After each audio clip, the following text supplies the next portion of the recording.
High, welcome to my YouTube channel. আজকে যেটা আমরা নতুন ক্লাস করব সেটা হচ্ছে এমসিকিউ অন হাইড্রোকার্বন। আমরা MCQ on some basic concepts of organic chemistry already finish করেছি চারটে পার্টে। সেখানে টোটাল 40টা কোশ্চেন আলোচনা করেছি। পরবর্তী ভিডিওতে আমরা আরো চেষ্টা করবো এগুলোটাকে ভিডিও আরো আলোচনা হয়, আরো কোশ্চেন হয়।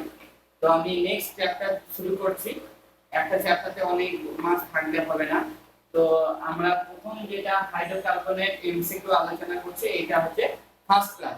ওকে, সো এটা হচ্ছে ক্লাস ফার্স্ট ক্লাস। তো এই ক্ষেত্রে আমরা প্রথম যে এমসিকিউটা আলোচনা করছি সেই কোশ্চেনটা আজকে আমরা এই এমসিকিউ এর উপর 10টা কোশ্চেন আলোচনা করব। যারা সাম বেসিক্স অন অর্গানিক কেমিস্ট্রি এর উপরে এমসিকিউ ক্লাসগুলো করনি তারা অবভিয়াসলি আগের ভিডিওগুলো দেখো। এগুলো নিয়ে বা যে কোনো কম্পিটিটিভ এক্সামের জন্য এগুলো খুব ইম্পর্টেন্ট। তো আমি অনেক আলোচনা করব, আমার টার্গেটটা বিশাল বড়, কিন্তু সেটা স্টেপ বাই স্টেপ ফুলফিল করব। তো আমরা শুরু করছি নতুন চ্যাপ্টার এমসিকিউ অন হাইড্রোকার্বন। ওকে, তো ফার্স্ট কোশ্চেন হচ্ছে the major product form in the following reaction. আমরা দেখতে পাচ্ছি এটা একটা অ্যালকিন সিস্টেম, সেই অ্যালকিনে HCl দেওয়া আছে। তো আমাদের কোন প্রোডাক্ট তৈরি হবে এইটা আমরা দেখতে পাচ্ছি। এটা হচ্ছে অ্যাকচুয়ালি একটা মার্কনিকভ রুল অনুসারে প্রোডাক্ট। এটা হচ্ছে সাবস্টিটিউশন প্রোডাক্ট, এটা হচ্ছে রিঅ্যারেঞ্জমেন্ট প্রোডাক্ট এবং এটা হচ্ছে অ্যান্টি মার্কনিকভ প্রোডাক্ট। তাহলে এটা হচ্ছে সাবস্টিটিউশন প্রোডাক্ট, এটা হচ্ছে রিঅ্যারেঞ্জমেন্ট প্রোডাক্ট। আমরা যেহেতু দেখতে পাচ্ছি এই মিডিয়ামে HCl রয়েছে এবং এখানে অ্যালকিন রয়েছে, সুতরাং এটা কিন্তু একটা কি বিক্রিয়া হবে? অ্যাডিশন বিক্রিয়া। এটা হবে অ্যাডিশন বিক্রিয়া, অ্যাডিশন রিঅ্যাকশন। সো এই অ্যাডিশন রিঅ্যাকশনে এটা যেহেতু একটা সাবস্টিটিউশন রিঅ্যাকশন প্রোডাক্ট আর এটা অ্যাকচুয়ালি রিঅ্যারেঞ্জমেন্ট প্রোডাক্ট, সুতরাং এই দুটো আমাদের অপশনসে হবে না।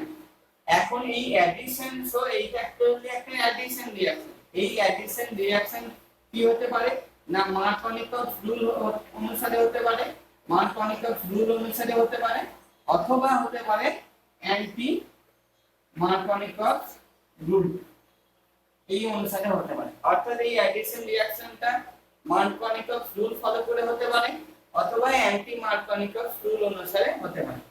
তো আমরা এক্ষেত্রে যেটা আলোচনা যেটা দেখব যে এই সাবস্ট্রেটটার ক্ষেত্রে এইটা না এটা প্রোডাক্ট হবে। তো সেই হিসাবে আমরা যদি সেটা দেখতে চাই তাহলে এর মেকানিজমটা একটু দেখব। CH3 CH double bond CH2, এখানে HCl রয়েছে, সুতরাং H+। HCl একটা অ্যাসিড, তো it's a source of proton H+। তাহলে এই ডাবল বন্ডে এই হাইড্রোজেনটা কি হবে? অ্যাডিশন হবে। তো এই পাই ইলেকট্রন দিয়ে কি করবে? এই H+ আয়নটাকে ধরবে। এখন এই H+টা এই কার্বনের সাথে অ্যাড হতে পারে অথবা এই কার্বনের সাথে হতে পারে। তাহলে আমরা দুটো ওয়ে আউট করব। একটা ওয়ে, এই H+ টা যদি এখানে অ্যাড হয় তাহলে কি হবে? তাহলে এটা তৈরি হবে CH3 bond CH plus bond CH2, এই কার্বোক্যাটায়নটা তৈরি হবে। আর যদি এই H+ টা এখানে অ্যাড হয় তাহলে যে কার্বোক্যাটায়নটা তৈরি হবে সেটা হচ্ছে CH2 প্লাস এটা। এখন আমরা দেখব যে এই কার্বোক্যাটায়নটা স্টেবল বেশি না এই কার্বোক্যাটায়নটা স্টেবল বেশি। তো আমরা এই ক্ষেত্রে এখানে দেখতে পাচ্ছি, আমরা জানি fluorine is more electronegative than carbon. So এই সিগমা বন্ডের ইলেকট্রনগুলো কোন দিকে শিফট থাকবে? এই দিকে। As a result of which কি CF3 actually strongly -I effect operate করছে। Due to having these three fluoroatoms which are highly electronegative, this CF3 group actually operates strong -I effect. অর্থাৎ এই সিগমা বন্ডের ইলেকট্রনটাকে কি করছে? এই CF3 গ্রুপ কি করছে? স্ট্রংলি নিজের দিকে টেনে নিচ্ছে, যার ফলে এখানে ইলেকট্রন ডেনসিটির ঘাটতি অর্থাৎ প্লাস চার্জের ঘাটতি আরো বেড়ে যাচ্ছে।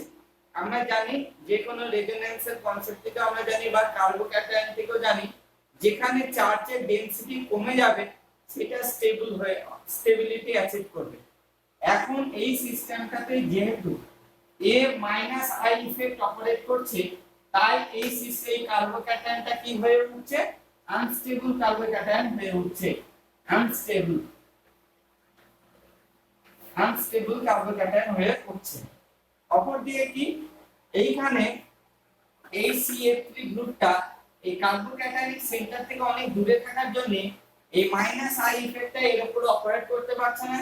অ্যাজ ওয়েল অ্যাজ এই দুটো প্রোটন কি হচ্ছে, এখানে একটা হাইপার কনজুগেটিভ ইফেক্ট অর্থাৎ স্টেবিলিটি প্রোভাইড করছে। এই দুটো হাইড্রোজেন কি করছে, এখানে দিয়ে এখানে একটা হাইপার কনজুগেটিভ স্ট্রাকচার তৈরি করছে, যার ফলে এখানে স্টেবিলিটি পাচ্ছে।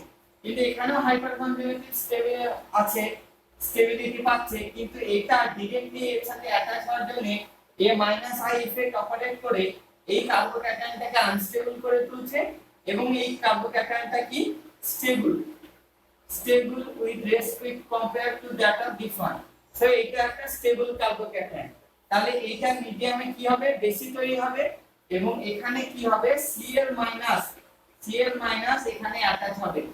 C তাহলে অ্যাটাচ হয়ে কি তৈরি হবে, CH3 CH2 CH2 Cl, এই প্রোডাক্টটা তৈরি হবে অ্যাড্রেনেজল প্রোডাক্ট। সো আমরা দেখতে পাচ্ছি যে এটা অ্যাকচুয়ালি একটা অ্যান্টি মার্কনিকভ রুল ফলো করে এই প্রোডাক্টটা তৈরি হচ্ছে। সো দিস CH3 গ্রুপটা কি অ্যান্টি মার্কনিকভ প্রোডাক্টটা তৈরি করতে, বেশি পরিমাণে তৈরি করতে অ্যাক্সেলারেট করছে। সো আমাদের রাইট অ্যানসার হবে 4। এইটা যেটা অ্যান্টি মার্কনিকভ রুলস অনুসারে হচ্ছে, সেই প্রোডাক্টটাই কিন্তু এই রিঅ্যাকশনে মেজর প্রোডাক্ট হিসেবে তৈরি হবে। আমরা মার্কনিকভ রুলটা এইভাবে জানি, যে একটা যে কোনো অ্যালকিনের ক্ষেত্রে হাইড্রোজেন অ্যাটম সেই অ্যাটমটার সাথে যুক্ত হবে যেখানে বেশি সংখ্যা হাইড্রোজেন যুক্ত থাকবে, বা অন্যভাবে জানি ইলেকট্রোনেগেটিভ অ্যাটম এই Cl মাইনাসটা সেইখানে যুক্ত হবে যেখানে কম সংখ্যক হাইড্রোজেন থাকবে। কিন্তু এই ক্ষেত্রে এই CH3 গ্রুপটা থাকার জন্য কি হচ্ছে, অ্যান্টি মার্কনিকভ রুলস ফলো করে আমাদের প্রোডাক্টটা তৈরি হচ্ছে। সো এগেইন আই রিপিট, এই রিঅ্যাকশনটা অ্যান্টি মার্কনিকভ রুল ফলো করে ফোর্থ প্রোডাক্টটা অ্যাকচুয়ালি মেজর প্রোডাক্ট হিসেবে তৈরি হচ্ছে। ওকে, আমরা নেক্সট কোশ্চেনে যাচ্ছি।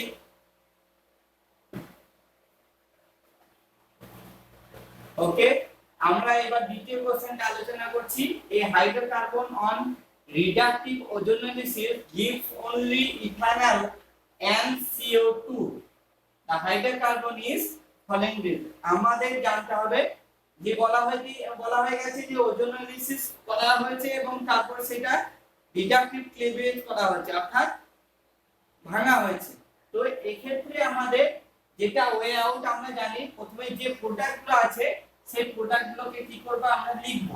তো আমরা এখানে দেখতেই পাচ্ছি যে বিউটুইন, মিথাইল প্রোপিন, 2,3 ডাইন এবং বিউটিন, তার মানে সবকটা কি দেখতে পাচ্ছি আমরা অ্যালকিন আছে। তো সাবস্ট্রেট অর্থাৎ যেখান থেকে শুরু করা হয়েছিল সেটা বেসিক্যালি একটা অ্যালকিন। তো এই ক্ষেত্রে আমরা দেখতে পাচ্ছি ইথানল এবং CO2 একটা প্রোডাক্ট হিসেবে তৈরি হয়েছে। তো ইথানল মানে কি, ইথানল মানে দুটো কার্বন আছে যার মধ্যে একটা হচ্ছে অ্যালডিহাইড। সো এইটা হচ্ছে ইথানল, অর্থাৎ অ্যাসিটালডিহাইডের ইফেক্ট নোমেনক্লেচার হচ্ছে ইথানল। তো এইটাকে যদি আমরা আরো ভেঙে দেখি তাহলে কি দাঁড়াচ্ছে, H3C CH double bond O, এটা হচ্ছে ইথানল, এবং কার্বন ডাই অক্সাইড প্রোডাক্ট হিসেবে OC আমরা এইভাবে লিখব।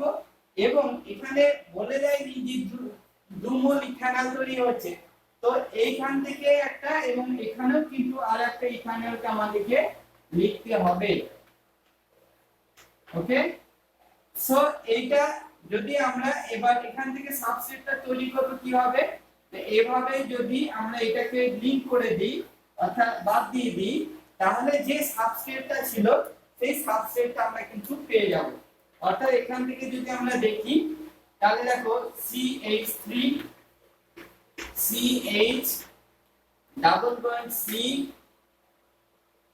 Double bond CH bond CH3। So এটা আমাদের হচ্ছে কিন্তু সাবস্টেট। তাহলে আমরা দেখতে পাচ্ছি যে এখানে তাহলে কয়টা কার্বন 1 2 3 4 5। তাহলে এর যদি আমরা নোমেনক্লেচার করি 1 2 3 4 5, তাহলে এর নাম কি হবে? আমরা দেখতে পাচ্ছি যে 2 নাম্বার এবং 3 নাম্বার পজিশনে দুটো ডাবল বন্ড আছে, তাহলে কি হবে এটা না পেন্ট, যেহেতু পাঁচটা কার্বন আছে 2 3 ডাইইন। সো এটা হচ্ছে কিন্তু সাবস্ট্রেটটা। ওকে, তাহলে এই প্রোডাক্টটা যেটা দিয়ে শুরু হয়েছিল পেন 2 3 ডাইইন, সো এইটা হচ্ছে কিন্তু আমাদের মেন সাবস্ট্রেট, যাকে ওজোনোলাইসিস করার পর যদি আমরা রিডাকটিভ ক্লিভেজ করি অন রিডাকটিভ ওজোনোলাইসিস, তাহলে কিন্তু এই দুটো প্রোডাক্ট পাবো। তা আমরা আরেকবার সিম্পল ভাবে দেখব এটা। আমরা ওজোনোলাইসিস বলতে যেটা বুঝি কি না CH3 bond C double bond C double bond C, এখানে H হবে CH CH, এটা হয়েছিল সাবস্ট্রেট 1 2 3 4 5। এতে যদি আমরা ওজন দিই তাহলে কত মোল ওজন খাবে? 2 মোল। 2 মোল ওজোনোলাইসিস হলে কি রকম তৈরি হবে? C এখানে O, এখানে এটা H আছে O O, এটা হলো। তারপর কি তৈরি হবে? এইখানে আরেকটা, এই ডাবল বন্ডে আরেকটা ঢুকবে,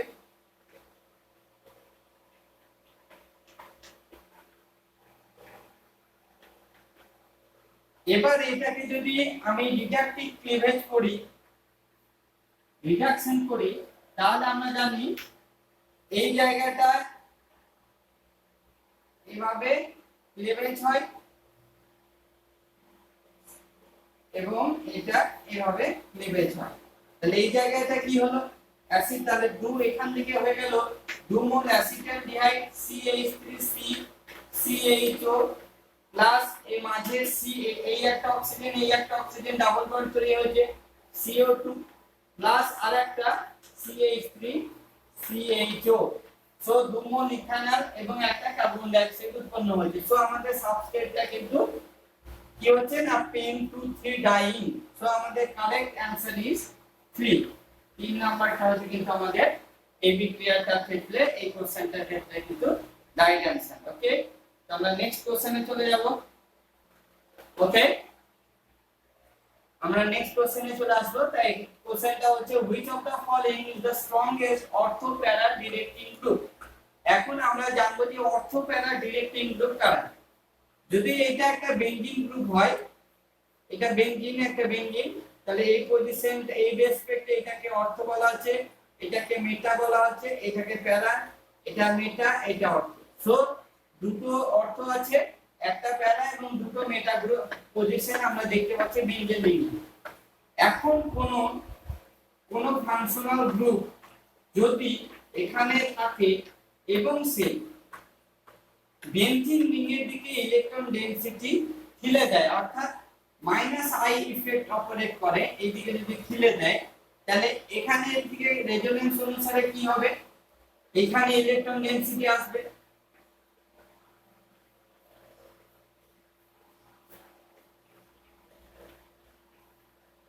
এখানে এলো, হচ্ছে নেক্সট পজিশনে আমরা যদি যাই, তাহলে এটা হয়ে এখানে আসবে,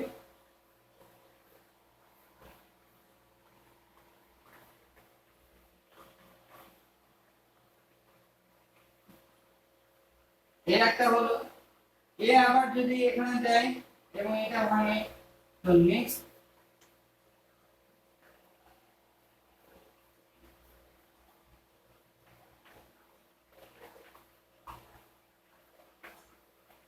তো আমরা ভালোভাবে জানি যে বেনজিন রিংয়ে তিনটে পাই ইলেকট্রন থাকার দরুন বেনজিন রিংয়ে বেশিরভাগ ইলেকট্রোফিলিক অ্যাডিশন রিঅ্যাকশন হয়, অর্থাৎ একটা ইলেকট্রোফাইল থাকে।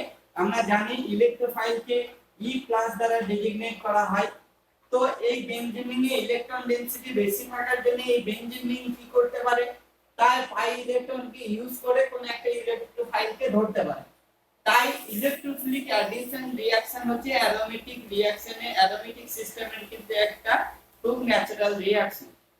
এক্ষেত্রে এই ইলেকট্রোফাইলটা সেই কার্বনের সাথে যুক্ত হবে যে কার্বনে ইলেকট্রন ডেনসিটিটা ম্যাক্সিমাম হবে, অর্থাৎ ইলেকট্রনের ঘনত্বটা সর্বোচ্চ হবে।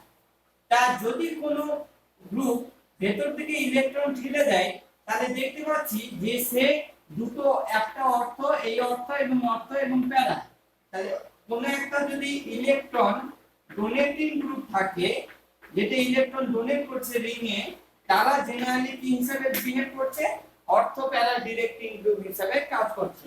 আবার যদি ইলেকট্রন উইথড্রয়িং গ্রুপ থাকে, অর্থাৎ যারা এই বেঞ্জিন রিং এর ইলেকট্রন ডেনসিটিটাকে টেনে নেবে, কোনো একটা গ্রুপ যদি থাকে যে এই ইলেকট্রনটাকে টেনে নেবে, তাহলে দেখা যাবে এখানে প্লাস হবে, এখানে প্লাস হবে, এখানে প্লাস ডেভেলপ করবে, কিন্তু এখানে কোনো প্লাস ডেভেলপ করবে না।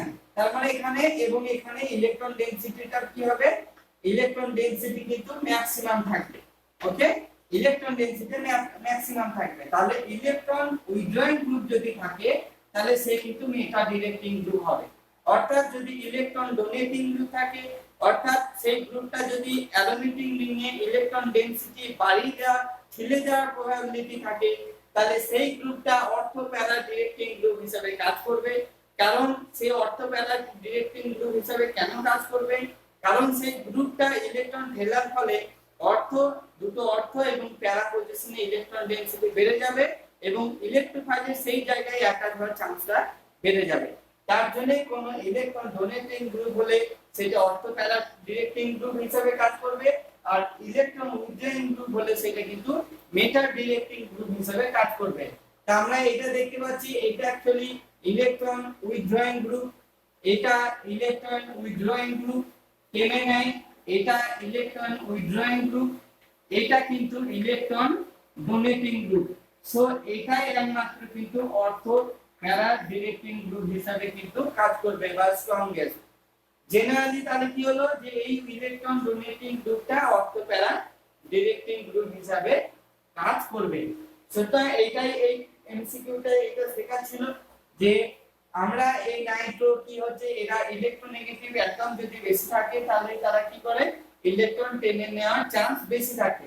কিন্তু এখানে লোন পেয়ার ইলেকট্রন থাকার জন্য কি হয়, এর দেওয়ার চান্সটা বেড়ে যায়। তাই এই অ্যামিন গ্রুপটা কিন্তু এখানে অর্থো প্যারা ডিরেক্টিং গ্রুপ হিসেবে কিন্তু কাজ করবে। ওকে, ঠিক আছে, ক্লিয়ার? আমরা নেক্সট কোশ্চেনে চলে যাব। So this is the question, in which of the following dehydration by concentrated H2SO4 no rearrangement is favorable?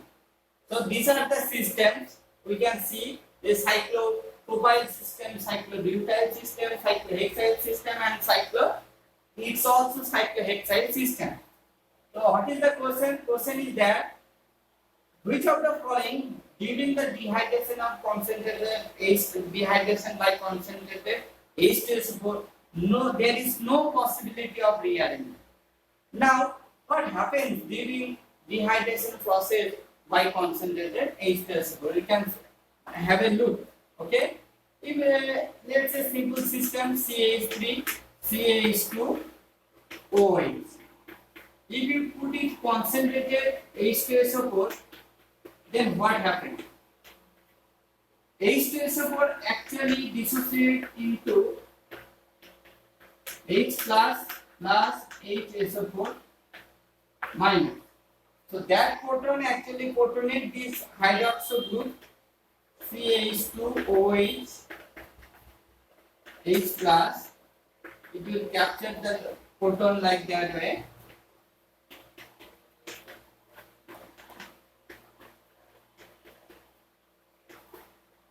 Here is proton. In the next step, HSO4 minus will attack this proton. This electron will shifted here, and OH2 plus, being a metal leaving group, it will disperse, and there is a formation of a double bond here. So it leads to formation of ethylene. এখন এখানে আমরা দেখতে পাচ্ছি যখন এই ডিপ্রোটনেশনটা হচ্ছে, এই প্রোটনটা আমরা দেখতে পাচ্ছি ডিপ্রোটনেশন হওয়ার ফলে এখানে অ্যাকচুয়ালি একটা কার্বোক্যাটায়নিক ইন্টারমিডিয়েট হয়ে যায়, যে CH3CH2+ এই কার্বোক্যাটায়নিক ইন্টারমিডিয়েটটা তৈরি হয়। এখন এই কার্বোক্যাটায়নটা যদি কোনো রিঅ্যারেঞ্জমেন্ট পসিবিলিটি থাকে, অর্থাৎ আমরা এখানে দেখতে পাচ্ছি যে এই কার্বোক্যাটায়নটা অ্যাকচুয়ালি একটা 1 ডিগ্রি কার্বোক্যাটায়ন। এখন এর যদি কোনো রিঅ্যারেঞ্জমেন্টের দরুন যদি 2 ডিগ্রি বা 3 ডিগ্রি কার্বোক্যাটায়ন ফরমেশন হওয়ার পসিবিলিটি থাকে, তাহলে সে রিঅ্যারেঞ্জমেন্ট হবে। আর যদি পসিবিলিটি না থাকে, অর্থাৎ এক্সট্রা স্টেবিলিটি গেইন করার ওয়ে আউট না থাকে, তাহলে সে এখান থেকে কি হবে, ডিহাইড্রেশন প্রসেস ফলো করবে এবং অ্যালকিনে কনভার্টেড হবে। সো সবাই এই কনসেন্ট্রেটেড H2SO4 দ্বারা ডিহাইড্রেশন হওয়ার ফলে কি হবে, একটা মোর সাবস্টিটিউটেড অ্যালকিন ফরমেশন করার দিকে যাবে। এখন আমরা এই ক্ষেত্রে যেটা দেখতে পাচ্ছি, প্রথম দ্বিতীয় সিস্টেমটা যদি দেখি আমরা, তাহলে এখান থেকে একটা কার্বোক্যাটায়ন তৈরি হবে CH2+। তো আমরা দেখতে পাচ্ছি এটা অ্যাকচুয়ালি একটা 1 ডিগ্রি কার্বোক্যাটায়ন। তো এর মাধ্যমে যদি এখানকার হাইড্রোজেনটা এখানে শিফট হয়, এখানে একটা হাইড্রোজেন আছে, এই হাইড্রোজেনটা যদি এখানে মাইগ্রেশন হয়, তাহলে there is a possibility of formation of this type of carbocation CH3+, so it will be 2 degree carbocation। so rearrangement এখানে হবে। এখানে যদি আমরা দেখি, তাহলে এর মাধ্যমে প্রথমে যে কার্বোক্যাটায়নটা তৈরি হবে CH2+, এটা অ্যাকচুয়ালি একটা 1 ডিগ্রি কার্বোক্যাটায়ন। এখানকার হাইড্রোজেনটা যদি মাইগ্রেশন হয় এখানে, তাহলে কার্বোক্যাটায়নিক সেন্টারটা শিফট হবে এখানে, অর্থাৎ এটা তৈরি হবে তখন CH3+, এটা একটা 2 ডিগ্রি কার্বোক্যাটায়ন। এখানে যদি আমরা দেখি যে কার্বোক্যাটায়নটা তৈরি হবে,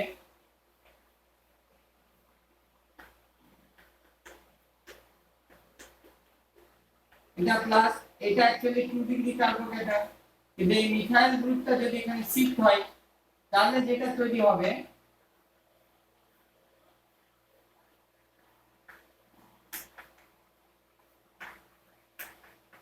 এখানে পজিটিভ সেন্টারটা শিফট হবে, তো এটা 3 ডিগ্রি কার্বোক্যাটায়ন।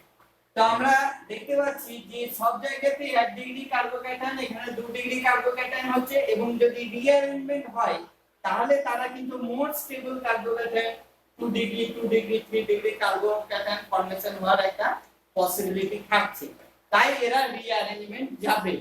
নাও এখানে আমরা যদি দেখি, তাহলে যে কার্বোক্যাটায়নটা তৈরি হবে সেটা হচ্ছে CH2+। এই কার্বোক্যাটায়নটা 1 ডিগ্রি কার্বোক্যাটায়ন হলেও ইট ইজ হাইলি স্টেবল।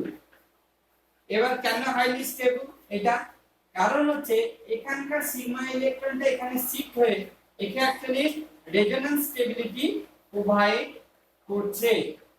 এই কার্বোক্যাটায়নটা তৈরি হচ্ছে, এই রেজোন্যান্সের দরুন কি হচ্ছে, এই কার্বোক্যাটায়নটা অলরেডি স্টেবিলাইজড, তাই এখানে কোনো রিঅ্যারেঞ্জমেন্ট পসিবিলিটি নেই। এই সিগমা বন্ড এখানে গিয়ে রেজোন্যান্স স্টেবিলাইজ প্রোভাইড করার জন্য, এই কার্বোক্যাটায়নটা এক্সট্রা স্টেবিলিটি গেইন করার জন্য কোনো এক্সট্রা রিঅ্যারেঞ্জমেন্টের পসিবিলিটি দরকার হয় না। তাই আমাদের এই প্রশ্নটার উত্তর হবে কি না, 1 নম্বর, যেখানে কোনো rearrangement is not favourable. Okay, তো আমরা নেক্সট কোশ্চেনে চলে যাব।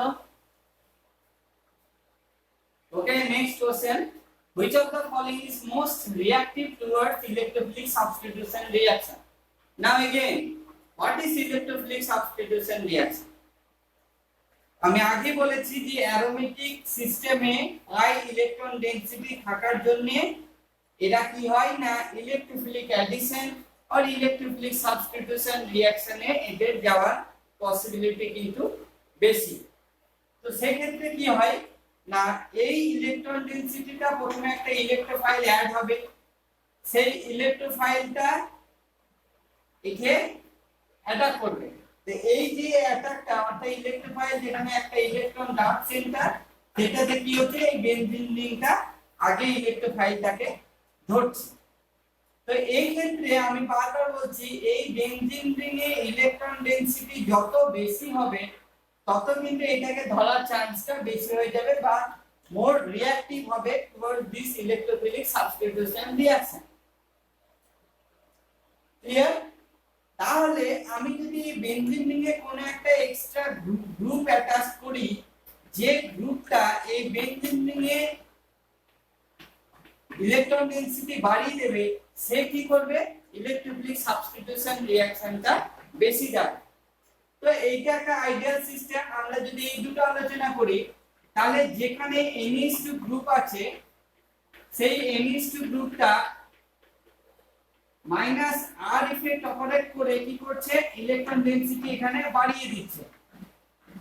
আর হয়ে that nitro group by being a electron withdrawing group, সে কি করছে, এই ইলেকট্রন ডেনসিটি এখানে কমিয়ে দিচ্ছে, electron density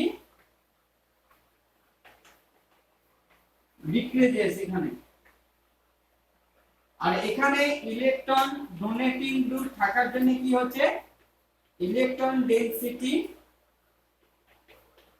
high compare to what, compare to this benzene. Okay, তাহলে এই NH2 গ্রুপ থাকার জন্য সেই ইলেকট্রন ডোনেটিং গ্রুপ হওয়ার দরুন এই বেনজিন রিংয়ে ইলেকট্রন ডেনসিটি বাড়িয়ে দিচ্ছে, যার ফলে ইলেকট্রোফিলিকের সাথে একটা ইলেকট্রোফাইলের সাথে এই বেনজিন রিংয়ের অ্যাটাচ হওয়ার পসিবিলিটিটা বেড়ে যাচ্ছে।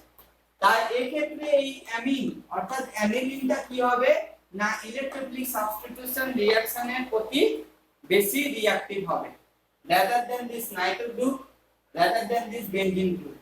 আর all of this টা হবে না। So NH2 অর্থাৎ aniline group is more reactive towards electrophilic substitution reaction. Okay, আমরা নেক্সট কোশ্চেনে চলে যাব।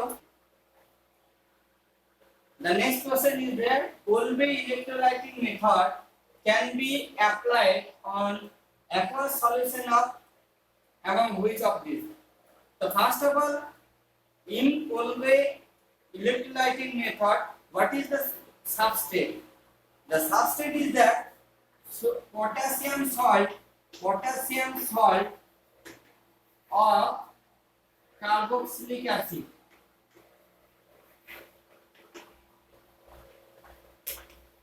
এবং এখান থেকে আমরা জানি, এখান থেকে যেটা তৈরি হয় একটা অ্যালকেন তৈরি হয়, এটা হচ্ছে প্রোডাক্ট আর এটা হচ্ছে substrate.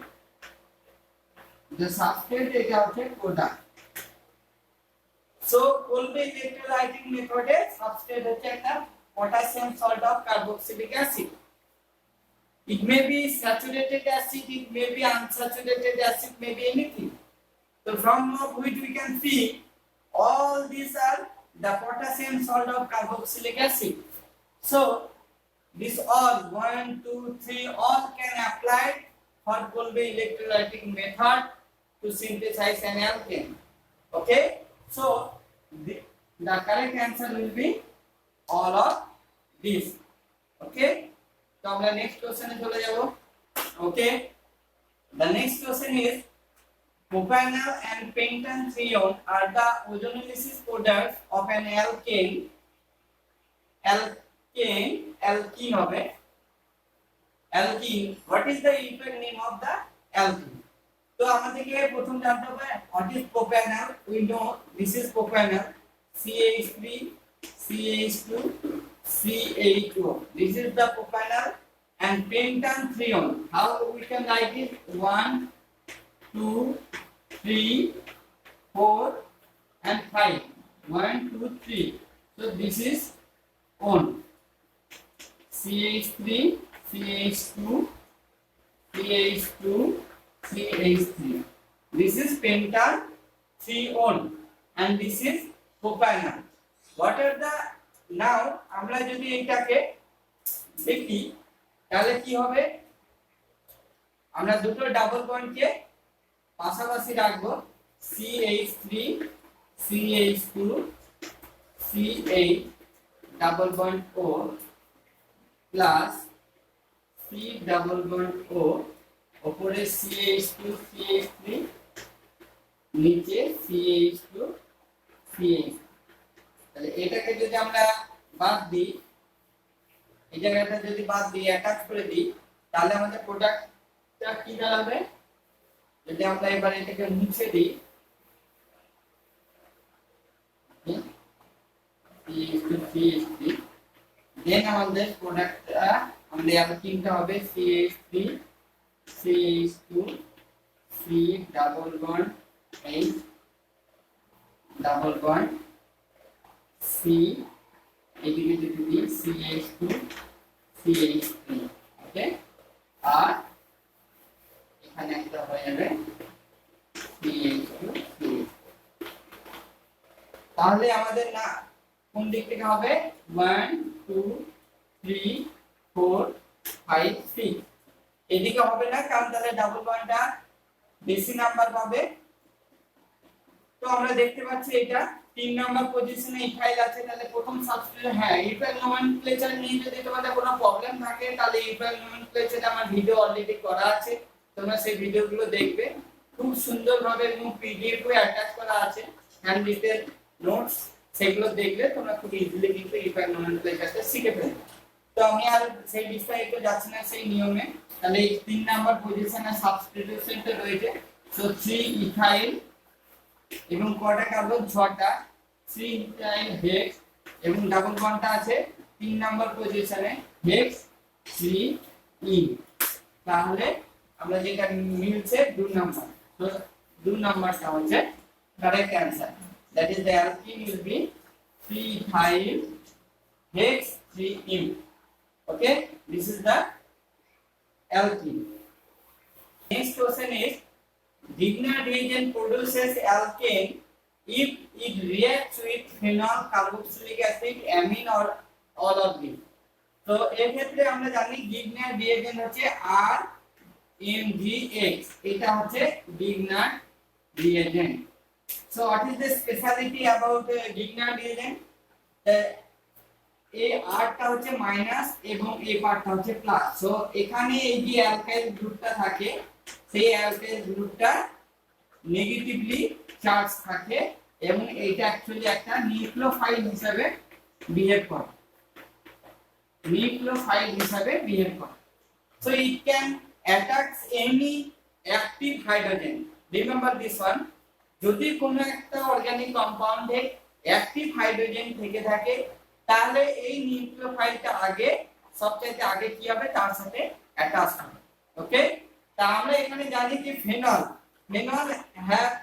has also an active hydrogen, this hydrogen is attached with the electronegative atom, that's why this is active hydrogen, this is acidic hydrogen, so alkyl group R minus first of all attack here, okay, and form RH which is an alkane, like that carboxylic acid COOH, this hydrogen atom is also active, and amine, in case of amine this hydrogen atom is also active because this hydrogen atom is attached with an electronegative atom, that nitrogen, so the R minus group also can attack this hydrogen atom, can subtract hydrogen atom from this amine group leading to formation of an alkane. So phenol, carboxylic acid and amine, both of them can react with Grignard reagent to produce RH, which is an alkane. So here all is the correct answer, as the all of them contains an active hydrogen compound element, so it is reactive for all the organic compound and can lead to formation of an alkane. So the correct answer is 4, okay. এই ভিডিওটাতে এতটুকু থাকলো, 8টা question আমরা আলোচনা করলাম, আবার পরের ভিডিওতে আবার 8টা কোশ্চেন করব, এইভাবে আমরা হাইড্রোকার্বনেরও চ্যাপ্টারটার উপরেও কিন্তু আমরা 40টা কোশ্চেন কিন্তু এমসিকিউ আলোচনা করব এবং পরে সম্ভব হলে এর চাইতে আরো বেশি, ওকে বাই।